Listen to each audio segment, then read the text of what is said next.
الحمدللہ درس بخاری کا سلسلہ جاری و ساری ہے،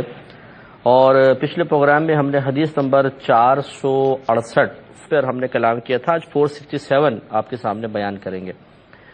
حضرت ابن عباس رضی اللہ تعالی عنہما اس کے راوی ہیں، وہ بیان کرتے ہیں کہ جس مرض میں نبی کریم صلی اللہ علیہ وسلم فوت ہو گئے، آپ اس مرض میں سر پر پٹی باندھے ہوئے گھر سے نکلے، پھر آپ ممبر پر بیٹھ گئے اور اللہ تعالیٰ کی حمد و ثنا بیان کی۔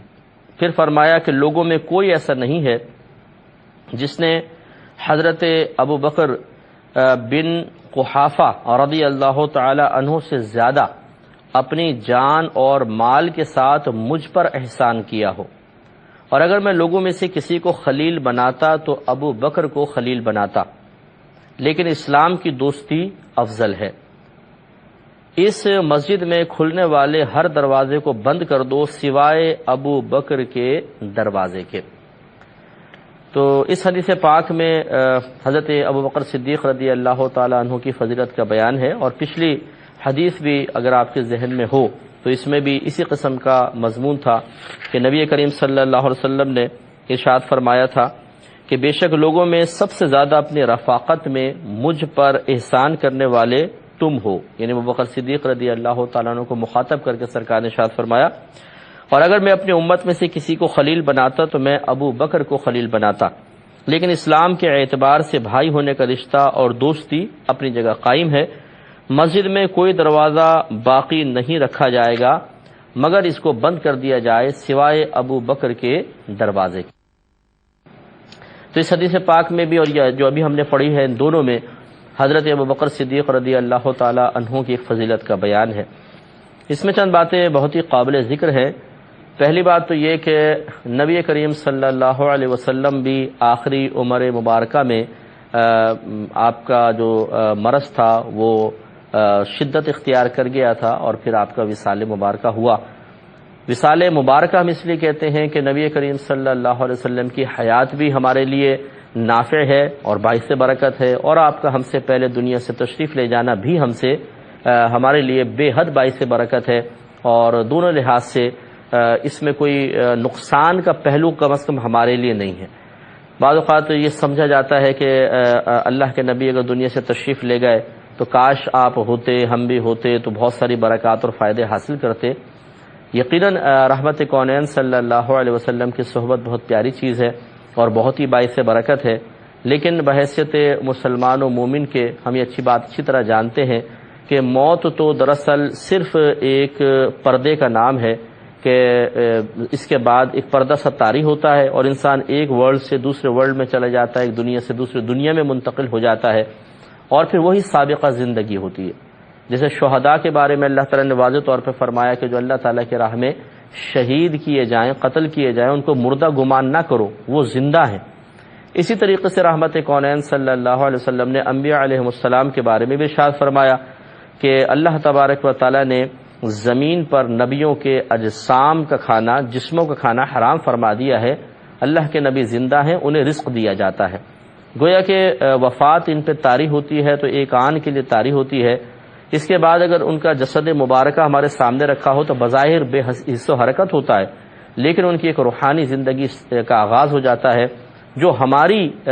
روحانی زندگی سے زیادہ کامل ہوتی ہے، کیونکہ ویسے تو ہر مردہ مرنے کے بعد ایک روحانی اعتبار سے زندگی پا لیتا ہے، یعنی اس کی روح تو نہیں مرتی ہے۔ اسی وجہ سے سرکار صلی اللہ علیہ وسلم نے فرمایا کہ جب کوئی قبر پر آتا ہے تو مردہ اس کو پہچانتا ہے، اور ایک روایت میں ہے کہ وہ جتنا اس مردے کا قریبی رشتہ دار ہوتا ہے، قریبی تعلق رکھنے والا ہوتا ہے، مردے کو اتنی ہی انسیت حاصل ہوتی ہے۔ اور اسی طرح روایت میں ہے رحمت کونین صلی اللہ علیہ وسلم ارشاد فرماتے ہیں کہ جب تم مردوں کو سلام کرتے ہو تو وہ اس کا جواب دیتے ہیں، لیکن تمہیں ان کے جواب کا شعور حاصل نہیں ہے، یعنی ہمیں سنتا نہیں ہے۔ تو یہ تو دیکھیں ایک روحانی زندگی کی طرف اشارہ یہاں پر بھی ہے، لیکن انبیاء علیہ السلام کی حیات طیبہ بعد وفات بھی ہم سے کہیں زیادہ کامل ہوتی ہے، اور اس کی سب سے بڑی دلیل یہ ہے کہ ایک انسان فوت ہو جائے یا ایک انسان شہید ہو جائے، عام انسان، اس کی بیوی عدت گزارنے کے بعد کسی سے نکاح کر سکتی ہے، لیکن نبیوں کی ازواج ان کی وفات کے بعد بھی عدت گزار کر بھی وہ کسی اور سے نکاح نہیں کر سکتی. قرآن عظیم نے منع فرما دیا کہ نبیوں کی ازواج کسی سے نکاح نہیں کر سکتے. جس کی ایک علت یہ بھی بیان فرمائی ہے کہ یہی بات کہ انبیاء علیہ السلام دنیا سے جیسے ہی پردہ فرماتے ہیں ان کے لیے ایک ایسی حیات ہے جو شہداء کی حیات سے بھی کامل تر ہے. گویا کہ ان کے ازواج ان کے نکاح میں باقی ہوتی ہیں اور ان کا بالکل رشتہ قائم رہتا ہے، لہذا ان ازواج کو آگے کسی اور سے نکاح کرنے کی اجازت نہیں ہوتی ہے. تو یہ بہرحال تو ایک وصال مبارکہ میں تھوڑا سا کلام عرض کر دیا. ہمارے نبی کریم صلی اللہ علیہ وسلم باقاعدہ ایک مرض میں مبتلا ہوئے، پھر آپ کی وفات ہوئی اور یہ کہا جاتا ہے اس میں کہ رحمت کونین صلی اللہ علیہ وسلم کو ایک یہودن نے زہر آلود ایک بکری کھلا دی تھی اور ساتھ میں ابو بکر صدیق رضی اللہ تعالیٰ عنہ بھی تھے. سرکار نے بحکم الہی جیسا اللہ کی مشیت تھی، حکم تھا، آپ نے چند نوالے کھائے اور پھر خود آپ نے فرمایا کہ اس بکری کے گوشت نے مجھے بتایا کہ اس میں زہر ملا ہوا ہے. تو آپ کھانے سے رک گئے تھے اور علاج وغیرہ بھی جو ہوا سو ہوا، لیکن وہ اکثر سال کے آخر میں زہر عود کر آتا تھا، اس کے اثرات ظاہر ہوتے تھے اور پھر بعض شارحین کے مطابق اسی زہر کے اثر سے نبی کریم صلی اللہ علیہ وسلم کا وصال ہوا. اور جب انسان اس طریقے سے کسی ناگہانی آفت سے یا غیر طبعی طریقے سے وفات پاتا ہے تو اس کو حکم شہید کہا جاتا ہے. گویا کہ رحمت کونین صلی اللہ علیہ وسلم کے لیے یہ ایک شہادت کی تمہید کہہ لیجیے آپ، یا شہادت کا ذریعہ اور سبب تھا کہ آپ کو اس اعتبار سے شہید بھی کہا جا سکتا ہے. اور تو بہرحال یہی کہا جاتا ہے، حدیثوں میں ہے، تاریخوں میں ہے کہ رحمت کونین صلی اللہ علیہ وسلم کا مرض مبارکہ آخری وقت میں بہت شدت اختیار کر گیا تھا. اس سے یہ بات بخوبی معلوم ہوئی کہ انبیاء علیہم السلام بشر ہیں، ہماری طرح ہی بشر ہیں، لیکن یقیناً ہماری ہی طرح نہیں ہیں. ہماری طرح ہی ہیں لیکن ہماری طرح نہیں ہے. کیا مطلب کہ وہ بشریت میں بالکل ہمارے ساتھ ہیں کہ ہم بھی وصف بشریت میں نبیوں کے ساتھ شریک ہیں، اور اگر کوئی نبیوں کی بشریت کا انکار کرے تو وہ کافر ہو جائے گا. لیکن وہ ہماری مثل بشر نہیں ہے. اس کا مطلب یہ ہے کہ ان کی بشریت اتنی کامل ہوتی ہے کہ کسی امتی کی بشریت اتنی کامل نہیں ہوتی ہے. اور رحمت کونین صلی اللہ علیہ وسلم کی بشریت ایسی تھی کہ آپ پہ روحانیت کا ایسا غلبہ ہوتا تھا کہ آپ بشری تقاضوں سے پاک و صاف ہو جایا کرتے تھے. مثال کے طور پر رحمت کونین صلی اللہ علیہ وسلم کا کئی دن تک کھائے پیے بغیر بالکل تندرست و توانا رہنا، یہ آپ کی بڑی خصوصیات میں سے ہے. وہ روحانی غذائیں تھیں جو اللہ تعالیٰ آپ کو عطا فرماتا تھا. اور جب صحابہ کرام علیہم الرضوان نے آپ کی اتباع کرنے کی کوشش کی تو سرکار نے ارشاد فرمایا کہ تم میں میری مثل کون ہے. کیونکہ صحابہ کرام جب اتباع میں انہوں نے بھی لگاتار فاقہ کرنا شروع کیا تو کوئی ضعف اور کمزوری کی وجہ سے گرتا تھا، کوئی بے ہوش ہوتا تھا. سرکار نے پوچھا یہ کیا تمہاری حالت ہے؟ عرض کیا رسول اللہ صلی اللہ علیہ وسلم آپ نے کھانا پینا چھوڑا تو ہم نے بھی چھوڑ دیا. سرکار نے شاید فرمایا کہ تم کھاؤ اور پیو، اس لیے کہ مجھے تو میرا رب کھلاتا پلاتا ہے، یعنی روحانی غذائیں مجھے عطا فرماتا ہے. میں ظاہری اسباب کو چھوڑ دیتا ہوں، اس کے باوجود اللہ تعالیٰ میری توانائی کو بحال رکھتا ہے. یوں ہی سفر معراج میں سدرۃ المنتہا سے آگے جانے کے سلسلے میں حضرت جبریل علیہ الصلاۃ والسلام نے عرض کی یا رسول اللہ صلی اللہ علیہ وسلم اگر ایک قدم بھی آگے جاؤں گا تو میرے پر جل جائیں گے اور ہلاک ہو جاؤں گا. تو رحمت کونین صلی اللہ علیہ وسلم جو لباس بشریت میں تشریف لائے ہیں، نوری مخلوق تو عاجزی کا اظہار کر رہی ہے کہ جی میں آگے نہیں جا سکتی، اور رحمت کونین صلی اللہ علیہ وسلم آگے بڑھتے چلے گئے. اس سے معلوم ہوا کہ بشریت ہے، یقیناً ہے، لیکن اس پہ روحانیت کا اتنا غلبہ ہوا کرتا تھا کہ پھر جو ایک تقاضائے بشریت تھا کہ گوشت پوش ہڈیوں کا جل جانا اور فوری طور پہ ہلاک ہو جانا، کیونکہ نور کا نور سے ہلاک ہونا یہ تھوڑا سا عقل اس کا ادراک کرنے میں تھوڑا سا سوچتی ہے کہ یہ کیسے ہو سکتا ہے کہ نور نور سے ہلاک ہو جائے. لیکن بشریت یعنی گوشت پوش سب یہ چیزیں یہ کسی سخت تجلی والے نور سے ہلاک ہو جائیں، یہ پاسبل ہے. جسے بہت گرم لائٹ ہوتی ہے، بعض اوقات آپ دیکھیں بہت ہی گرم قسم کی لائٹ ہو، اسے قریب بلب کے قریب آپ ہاتھ کرتے ہیں تو ہیٹ محسوس ہوتی ہے، ایک اس کی اپنی توانائی کی ہیٹ ہوتی ہے. تو اسی طرح نور کی جو تجلی ہوتی ہے بہت خطرناک ہوتی ہے، اور بشر کے لیے تو بہت ہی بشر کا بدن تو بڑا نازک ہوتا ہے. لیکن رحمت کونین صلی اللہ علیہ وسلم جب سفر معراج پہ تشریف لے گئے اور سدرۃ المنتہا سے آگے ہوئے، وہی لباس بشریت ہے، گوشت پوش ہے، ہڈیاں ہیں، لیکن مجال جو ایک بال بھی جل جائے اس سے معلوم ہوا کہ آپ کی بشریت بہت زیادہ کامل ہے۔ لیکن اس کے باوجود آپ یہ دیکھیے کہ انبیاء علیہم السلام بھی بیمار ہوتے ہیں، انہیں بھی اذیت اور تکلیف ہوتی ہے، وہ بھی مرض میں مبتلا ہوتے ہیں۔ اس سے ہمارے وہ بھائی بہن ذرا درس حاصل کریں جو بیمار ہوتے ہیں، پریشانی آتی ہے تو وہ اللہ کی بارگاہ میں شکوہ کرنے لگ جاتے ہیں، اور اگر وہ نمازی ہیں، روزے رکھتے ہیں، گناہوں سے بچتے ہیں، لوگوں کے ساتھ اچھا سلوک کرتے ہیں، تو وہ شک میں پڑ جاتے ہیں اور کہتے ہیں کہ یار ہم تو کوئی برائی نہیں کرتے، کوئی غلط کام نہیں کرتے، پھر یہ بیماریاں مسلسل ہمارے پیچھے، پھر یہ کرائسس ہمارے پیچھے۔ گویا کہ ان کا شاید یہ ذہن ہوتا ہے، یہ شیطان نے بنا دیا ہوتا ہے کہ چونکہ تم اللہ تعالیٰ کی عبادت کر رہے ہو، استقامت سے نیک اعمال کرتے ہو، گناہوں سے بچتے ہو، تو تم پر نہ کوئی مرض آنا چاہیے، نہ مصیبت، نہ کوئی پریشانی۔ اس کا مطلب یعنی گویا کہ ایک نتیجہ یہ ہے کہ اگر ہم نمازیں پڑھ رہے ہیں، گناہ سے بچ رہے ہیں، تو اس کی قیمت دنیا میں یہ ملنی چاہیے کہ کوئی پریشانی نہ ہو، کوئی آفت نہ ہو، کوئی صدمہ نہ ہو، کوئی غم نہ ہو، کوئی بیماری نہ ہو۔ حالانکہ یہ خیال بالکل غلط ہے۔ جتنے ہمارے نبی کریم صلی اللہ علیہ وسلم پاکیزہ فطرت ہیں، آپ نبی ہیں، اور نبی تو معصوم عن الخطا ہوتا ہے، اور خود سرکار ارشاد فرماتے ہیں کہ میں تم میں سے سب سے زیادہ تقوی والا ہوں اور تم میں سے سب سے زیادہ اپنے رب سے ڈرنے والا ہوں۔ خود آپ تحدیث نعمت کے طور پر، اعتراف نعمت کے طور پر اس طرح کی گفتگو آپ نے فرمائی ہے جس کے سچ ہونے میں کوئی شبہ نہیں کیا جا سکتا۔ لہذا معلوم یہ ہوا کہ رحمت کونین صلی اللہ علیہ وسلم نیک اعمال پہ استقامت پذیر بھی ہیں، گناہ تو آپ کی چوکھٹ پہ آنے کی جرات ہی نہیں کر سکتا ہے۔ اس کے باوجود اگر آپ کو آزمائش میں مبتلا کیا جا رہا ہے تو اس سے واضح ہو جاتا ہے کہ اللہ تبارک و تعالیٰ کی یہ کوئی عادت کریمہ نہیں ہے، یہ اس کا کوئی قانون یا ضابطہ نہیں ہے کہ جب وہ کسی بندے کو اپنا محبوب بنائے گا تو اسے ہر قسم کی پریشانیوں سے محفوظ کر دے گا، بلکہ ہم تو یہ دیکھتے ہیں سید دو عالم صلی اللہ علیہ وسلم کا فرمان بھی ہے کہ جب اللہ تبارک و تعالیٰ کسی قوم کو اپنا محبوب بناتا ہے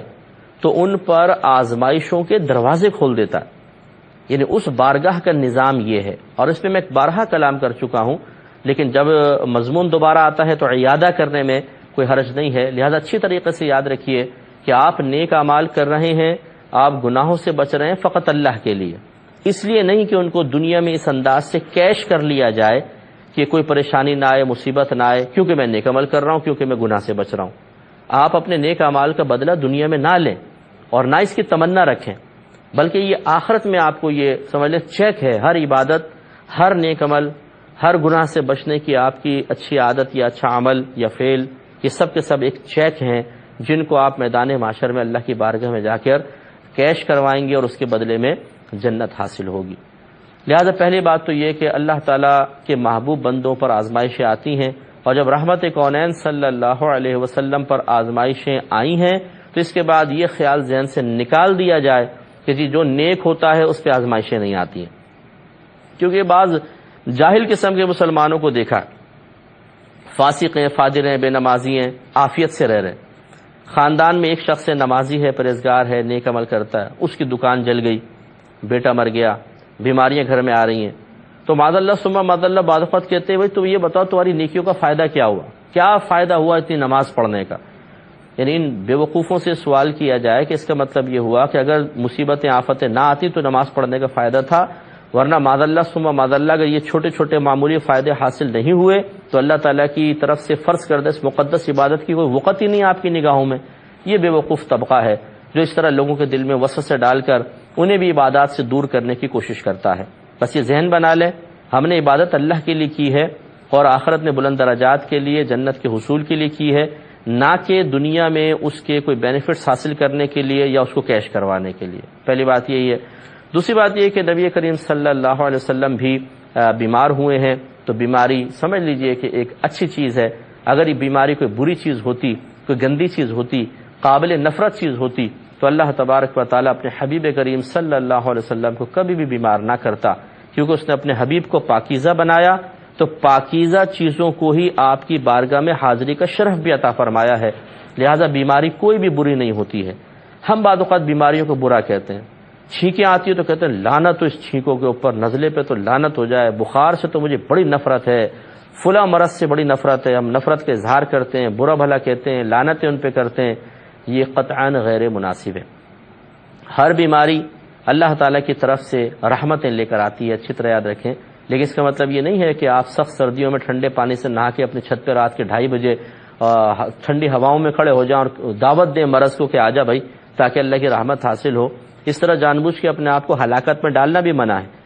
تمام تر احتیاطی تدابیر کے باوجود اگر بیماری آ جاتی ہے تو بس سمجھ لیجیے اللہ کی طرف سے ہی ہے، اور تو بالکل اس کو خوش دلی کے ساتھ قبول کریں.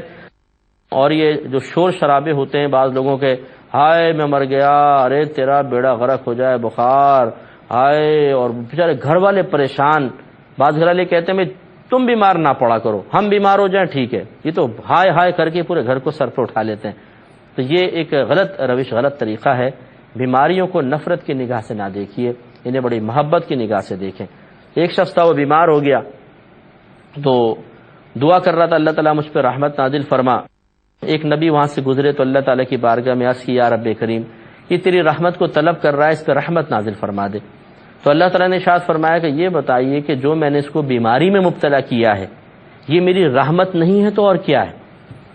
تو یہ اس طرح کی روایات بکثرت ملتی ہیں کہ بیماری کو اللہ تبارک و تعالیٰ اس کے رسول کریم صلی اللہ علیہ وسلم نے باقاعدہ رحمت قرار دیا ہے. تو جب بیماری آئے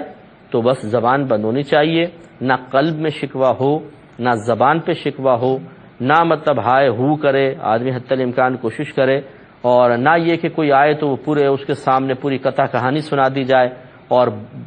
شکایت کا اور اعتراض کا سا لہجہ ہو، یار کیا کریں بس یہ اللہ نے بیماری مبتلا کر دیا ہے، بڑا پریشان ہو گیا ہوں میں تو بستر پہ لیٹے لیٹے، اور اتنی ساری بھڑاس نکال کے پھر آخر میں کہتے ہیں یار کیا کریں تو صبر کر رہے ہیں. یہ طریقہ صحیح نہیں ہے. اس پہ انشاءاللہ مزید کلام کریں گے نیکسٹ پروگرام میں. وآخر دعوانا ان الحمدللہ.